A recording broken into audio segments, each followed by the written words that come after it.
Kaixo eta ongi etorri jakidunera. Gaurko bideoan, selektibitate ariketa bat egingo dugu.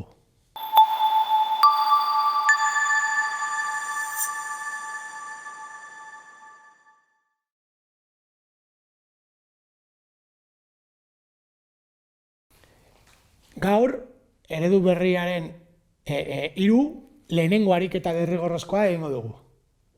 Bai? Zele berrian 3 ariketa derrigorrezkoa egongo dira, bai? Eta konpetentzialagoak izango dira. Horretarako, edo arrazonamendua eskatuko da, edo buruketak izango dira. Orduan gaur buruketa bat egingo dugu. Gimnasio batean gaude, ordu batean 60 bazkide daude, bai, gimnasioaren azalera 230 metro karratu dira, eta 15 litro ura banatu dira. Vale? Orduan, gure X y Z izango dira zenbat bazkide daude zumba klasean, spinning klasean eta yoga klasean. Bai? Bazkide bat zumba egiteko 3 metro karratu behar ditu, bai? Spinning egiteko 6 metro karratua eta yoga egiteko 2 metro karratua. Bai? Eta gero ura banatzen da sartzean, zumba klasean 200 mililitro, spinning klasean 400 mililitro eta 100 mililitro yoga klasean. Orduan, honekin 3 ekuazioak aterako ditugu. Bazkiderena, azalarena eta urarena. Bai? Bazkiderena, igual errazena dela, X gehi Z, 60 bazkide. Bai? Gero, yoga edo zumba klase batean, 3 metro behar ditu, zenbat bazkide daude, isa. Ba, eta horrela guztiak, 6 gehi 2 Z, berdin 230. Bai? Hau da, azalera guztira. Eta gero, litrorena, kontuz, bale? Hauek izango dira 15.000 mililitro. Edo hau pasatu litrora. Bai, segun. Orduan, hemen gauza bera egingo dugu, pertsona bat, bai, bazkide batera 200 mililitro zumba klasean, bai, 400 spinning klasean eta 100 mililitro, bai, yoga klasean. Eta hau izango dira 15.000 mililitro. Bai, honekin sistema, bai, eratu dugu. Orain, hau ebazteko, nik adibidez Kramer erabiliko dut. Bai?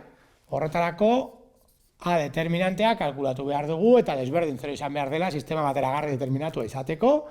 Bai? Adibidez hemen simplifikatzeko pizkatxo bat kenduko ditugu 2 zero, bai? Eta orduan dauzkagu. Bat,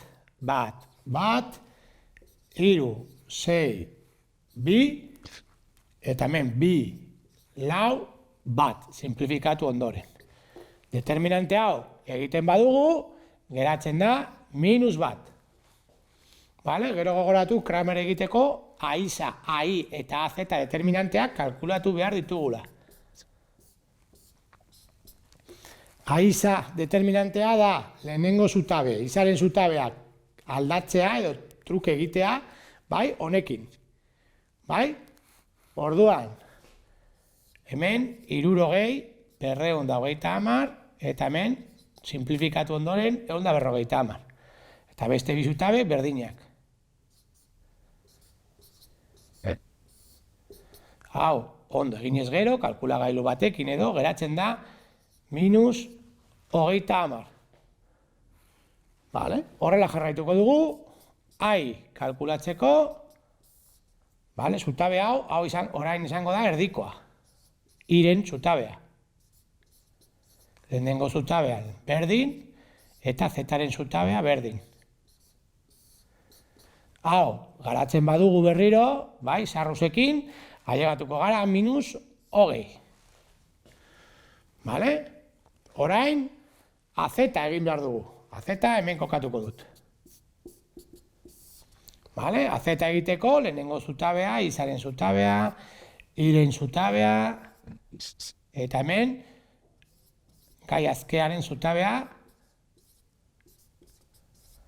eta hau berriro sarrusekin egiten baduzu, ailegatuko zara -10. Vale. Orduan, isa kalkulatzeko, i kalkulatzeko eta zeta kalkulatzeko. Zer egin behar dugu? Minus hogeita hamar, zati minus bat. Hogeita hamar. I kalkulatzeko, parkatu hemen, minus hogei, zati minus bat. Orduan, hogei. Eta zeta kalkulatzeko, minus hamar, zati minus bat. Hamar. Bale, orain kontuz ibili. Zer dira hogeita hamar, hogei eta hamar? Bazkideak, ezta? Bazkideak. Eta enuntziatuan agertzen den moduan, ez dira eskatzen bazkideak klase bakoitzean. Baizik eta zenbat metro karratua daukate klase bakoitza, gela bakoitza. Bai? Orduan, azalera kalkulatu behar ditugu. Orduan, zumba egiteko, bai, izango dira 3 isa. Hau da, 90 metro karratu. Spinning egiteko, izango dira 6. Hau da, 120 metro karratu. Eta yoga egiteko 2 zeta behar ditugu. Orduan, 20 metro karratuko gela bat behar dugu. Hauek batzen dira gimnasioen azalera. 230, logikaki. Bai? Orduan kontuz ibili eta erantzun galdera. Erantzun galderari, bale? Ez geratu hemen, hauek bazkidea dira, eta galdera da zenbat azalera, bai? Ze azalera behar dute gela bakoitza. Ondo? Hau izan da dena, mila esker ikusteagatik eta gogoratu, sare sozialetan eta web orrian jarraitu jakindun.